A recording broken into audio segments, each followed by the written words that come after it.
नमस्कार मित्रों, फिर हाजिर हूं डॉक्टर भूपेंद्र बिकल आपसे बातचीत करने के लिए, चर्चा करने के लिए। जब कांग्रेस के 144 प्रत्याशियों की सूची जारी होती है तो उसमें दो बातें आपसे और करूंगा। शिवपुरी जिले की दो विधानसभाओं से भारतीय जनता पार्टी के कैंडिडेट घोषित हुए।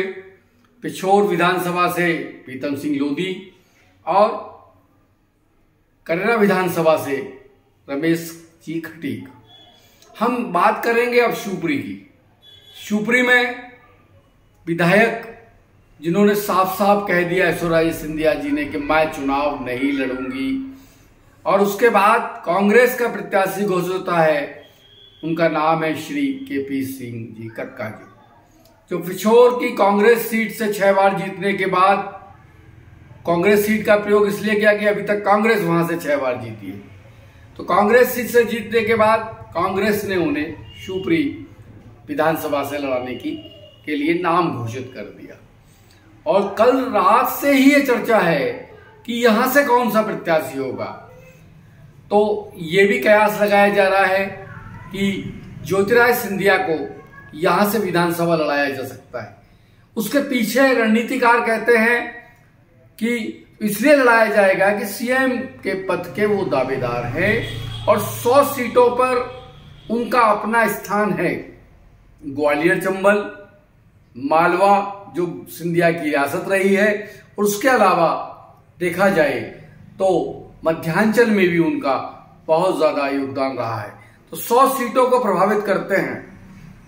ऐसा तो नहीं है कि भारतीय जनता पार्टी उनके नाम को भुलाना चाहती है और उनके चुनाव लड़ने के बाद वो सीएम के पद के दावेदार हो जाते हैं, ये भी बिल्कुल तय मान के चलो।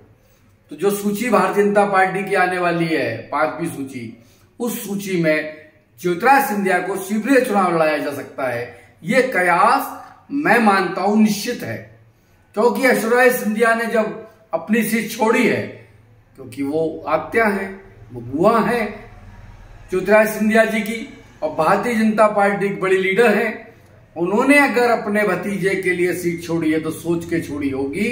ये कयास चौराहे की चर्चा की नहीं है कि बड़े बड़े रणनीतिकार, बड़े बड़े पत्रकार ये जानते हैं कि कल की सूची में उनका नाम होगा, 2 दिन बाद सूची आएगी, उसमें नाम होगा, और वो निश्चित तौर पर शिवपुरी विधानसभा जब चुनाव लड़ते हैं तो आप मान के चलिए कि उनका निश्चित तौर पर उनका नाम और उनका काम पूरे मध्य प्रदेश प्रभावित करेगा भारतीय जनता पार्टी के लिए, क्योंकि पिछले कांग्रेस के चुनाव में वो चुनाव प्रभारी के रूप में, चुनाव संयोजक के रूप में काम कर रहे थे। उनने पूरे मध्य प्रदेश में काम किया था और उनके प्रचार प्रसार से, उनके साथ से वो कांग्रेस के समय भी सीएम के पद के दावेदार थे, मगर वो नहीं बन पाए, और कांग्रेस को छोड़कर जब भारतीय जनता पार्टी में आए तो उनकी पूरी पृष्ठभूमि को भारतीय जनता पार्टी बनाना चाहती है, उनके कार्यकर्ताओं को जोड़ना चाहती है और उनके समर्थकों को जोड़ना चाहती है, तो निश्चित तौर पर वो चुनाव लड़ सकते हैं। ये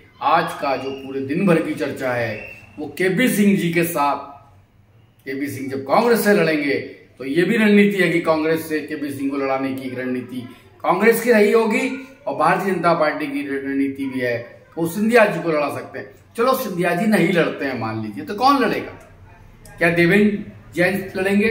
और देवेंद्र जैन ही मजबूत प्रत्याशी हैं। 1988 में उन्होंने चुनाव लड़ा देवेंद्र जी ने, और वो निश्चित तौर पर शिवपुरी से भी भारी भरकम प्रत्याशी घोषित होंगे।